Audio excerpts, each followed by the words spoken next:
What's going on, everybody, on the Blue Microphones YouTube channel? My name is Harris Heller. I'm the owner of the Alpha Gaming YouTube channel. I'm a professional live streamer and studied sound recording technology when I was in college. And I paired up with Blue Microphones a couple months ago to do a Q&A where you guys asked a ton of questions on Twitter. We got so many questions and I can only fit so many in a video, and you guys seem to like it so much that we paired up again. We decided to do another one. So we reached out to you guys on Twitter to see what questions you had about audio, and here we are, answering them. Let's just jump in. Number one, I'm a brand new hobby streamer. What would you recommend for a first microphone? Thanks for the read. Thanks for the question. First time microphone for a hobbyist streamer. USB microphones have been pretty fantastic for a while now, and you can get them for a pretty affordable price. And if used properly, a decent USB mic can sound comparable to an XLR mic setup. I think a big reason that people who use USB mics don't sound as good as people who use XLR mics is that USB mics tend to come with a stand, meaning that the people who use them end up setting their microphone really far away from their mouth and really close to their mouse and keyboard. So if you were to pick up like the Blue Yeti Nano, for example, for like $100, and you were to find a way to get that thing right up in your grill, that thing's gonna sound fantastic. Question number two, when do you know it's time to upgrade from USB to XLR? That's a really good question, and I think there are two main things you need to think about when asking yourself if you're ready. First off, what's your budget? In general, XLR mics are a little more complicated. You have to buy more pieces, you have to buy an interface with it. Are you ready financially for that upgrade? And number two is, how comfortable are you getting working with audio? One of the big advantages of USB microphones is they're so user-friendly and simple. It's usually a single or two knobs on it that control pretty much everything you need to do. Oftentimes the thought of incorporating an external preamp and interface and faders and knobs, it overwhelms people. So if you feel like you're ready and you've got the cash for it and I guess the need for it, then yeah, you're good to go. Number three, what's the best way to reduce peaking on my voice? That's a really good question. Peaking, by the way, is a very traditional duck dish from China. Peaking is what happens, and let me see if I can simplify this down a little bit. When you turn up the gain on, let's say, your microphone a little bit too high, and the sound waves outgrow past the maximum volume limit. There is a certain limit to how much amplitude you can add to a sound wave. And what ends up happening to the sound is, as that wave grows outside of those volume limits, it ends up just chopping them off, and you get these really hard corners and flat edges instead of the nice round wave that you're supposed to have. It's what gives that overblown sound when people yell right into their microphones. It's not good. The best way to fix peaking while maintaining the volume of your voice, if you're having this problem, is to lower the gain so the loud parts don't peak anymore, then increase the compression, which is gonna bring down the loud parts and bring up the quiet parts. And then you're gonna add a little bit of makeup gain to bring it back up to the volume it was at before. But now the loud parts aren't gonna be peaking anymore. Single PC with a console setup here. Can I make my USB microphone put out sound for when I get a like or a follow while using it for talking to chat?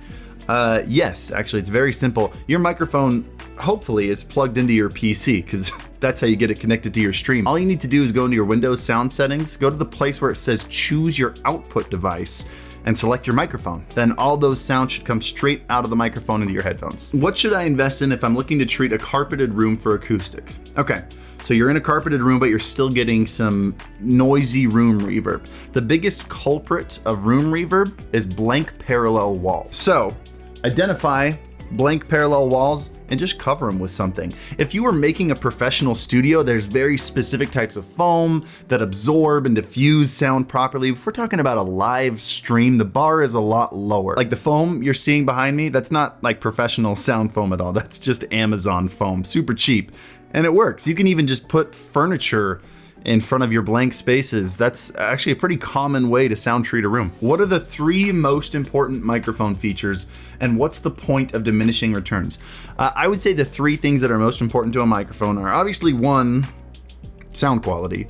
Number two would be control. And this totally depends on your use case scenario, but for example, being able to control game, voice, music, alerts all separately is a huge advantage, and that's one of the things that XLR mics really excel at. And the last thing, again, for broadcasters, I would say is the look of the microphone. This microphone right here, super overkill for streaming. I bought it for a recording studio a long time ago, and now I just hook it up to my stream because it is the coolest looking microphone I've ever seen. And it's one of the things people ask about most often when they come in on the stream, because it is such a beautiful mic. It becomes a part of the arrangement, a part of the broadcast itself. This is one of my favorite things about Blue microphones, and I know this video is sponsored, but this is coming from the heart. I think Blue microphones make the most beautiful mics on the market. Very, very classy and classic style. I would love a discussion about mic position, boom arm position, etc. I feel like this is a topic overlooked a lot. Yeah, so mic positioning. There are two mistakes most people make. One, they have their mic way too far away from them, or two, they have it right in front of their mouth. Can you still hear me okay?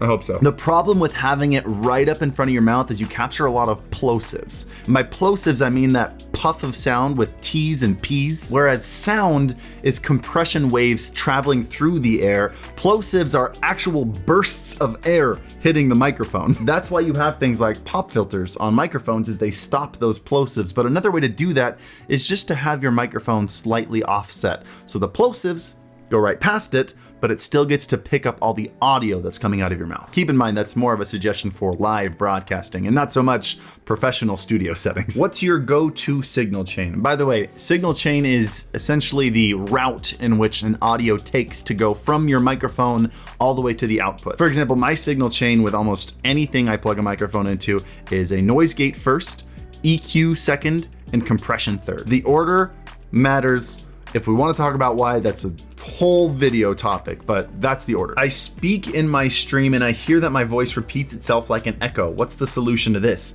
I mean, there are a handful of reasons why you might get an echo, but I think the most common one is just latency. If you have your headphones connected directly to your audio device like a USB microphone, you will hear your voice at the same time as you speak. However, if your microphone goes all the way into your PC and then back out into your headphones, you're introducing a lot of latency. That's because the analog signal that your microphone picked up has to be converted to digital using an analog to digital converter, sent to your PC, processed there, sent back, converted back to analog with the digital to analog converter, and then you can hear it. All those different processes along the way introduce latency because they take a handful of milliseconds to do. Plugging your headphones directly into the microphone or into your interface, whatever you're using, is gonna bypass all that conversion, and it's gonna maintain an analog signal directly from your microphone all the way to your ears, and you're gonna get rid of that latency. How do I become more I love how I'm answering your question about confidence. I just had a nasty voice crack. How do I become more confident and dynamic when talking on the microphone without getting anxious? Camera and microphone presence is completely counterintuitive to our brains. I'm talking to you. You feel like I'm talking to you.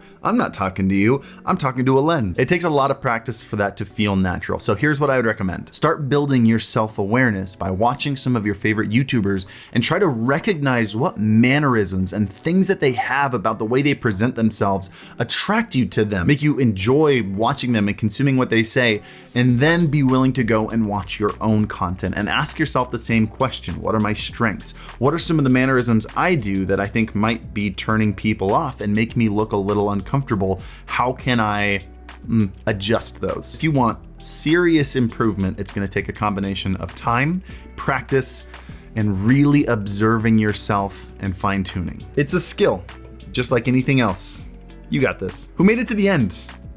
Comment down below if you did, if you watched the whole thing, and comment down below if you want to see another one. But I do hope this helped, and as always, happy streaming.